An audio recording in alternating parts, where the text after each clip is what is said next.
if you have a garden, I really recommend you consider growing a rhubarb plant. Look at this lovely plant. Now, if you live in the South, that might not be as possible because these grow well in Canada and in the United States from the Maine down south to about Illinois. And there are really 3 states that grow most of the commercial rhubarb in the United States. And that is Washington, Michigan, where I'm from, and Oregon. But if you do live in the northern area, great plant to grow and so easy to take care of.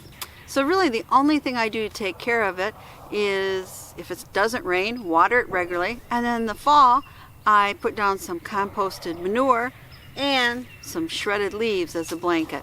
And that's all I do, and it comes up great every spring. The only bug I've really had bother my rhubarb is occasionally the rhubarb weevil. You can see it's kind of pretty. Here it is, bright yellow against that ruby red. And they do leave some little marks on the rhubarb stalks, but generally they really don't do much harm. And I might find one on a plant per season. Just look at this lovely plant. It's of the Valentine variety, and it does have a tendency to produce flower stalks. I cut one off. Let me show it to you. So here it is, and it was growing right up like that, and I cut it off at the bottom. But it's kind of neat. It's kind of like an alien looking plant. I actually had it in a vase in the house, but I thought I'd bring it out here to show. The reason you have to cut off the stalk is because then the vigor of the plant goes into growing flowers, which of course is how it produces its seeds, instead of giving you plenty of stalks for your rhubarb. Oops, I forgot to mention. Some people believe that once the rhubarb plant makes a flower like this, that the whole plant, the stalks included, become poisonous. And that isn't true. That is only a myth. So here's the leaf part, and here's the stalk part, and you can see it's a nice cherry red there. It's really pretty. Now some rhubarb is just always green, and that's fine. It doesn't affect the taste.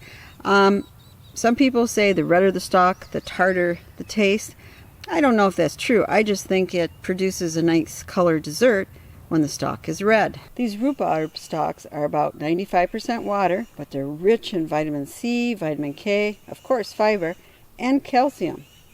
1 cup of diced rhubarb contains only about 26 calories. However, you'll usually be adding a lot of sugar because of the tart flavor, which will definitely add on to the calories. So now look at this leaf. It's really quite pretty. Can you eat it?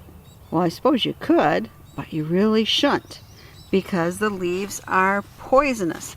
They contain an oxalic acid, and if you ate enough of them, which would be actually pounds and pounds to kill a human, but these have killed goats and other farm animals. So we never ever eat the leaves. We just cut it off right here and keep the stalk. So don't just throw away the leaves. They can be safely composted. You don't have to worry about the poison if they're sufficiently composted. Or you can use them to make an organic insecticide to fight cabbage caterpillars, aphids, peach and cherry slugs, etc. You just boil a couple pounds of these leaves in 3 pints water, cool, strain the water, add a few drops of dishwashing liquid, and place in a spray bottle. And then you have your own rhubarb leaf organic insecticide. The way you grow rhubarb is usually purchasing crowns, and you can get them at your local nursery, and you just bury them. And the first year it comes up, you generally don't harvest any of the stalks, but then in subsequent years you do. And they can be producing stalks for 8 to 20 years. I mean, a long time. The dried root of the rhubarb plant is used in Chinese medicine and other herbal remedies. It's primarily used for the digestive system.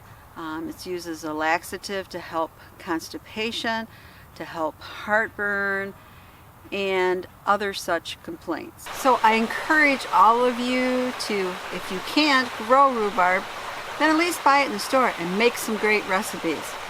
Here I'm drinking some rhubarb juice. I did add sugar, however, because it can be pretty tart. Really makes a nice, different drink. I also have a recipe for strawberry rhubarb slush. A great recipe if you want to make it alcoholic or non-alcoholic. And then for an interesting jam, I have a recipe that is strawberry rhubarb onion jam.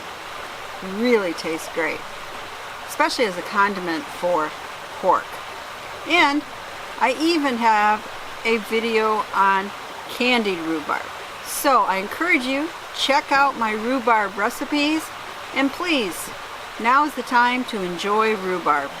Next week, I hope to post a video on making a strawberry rhubarb crisp in my Instant Pot.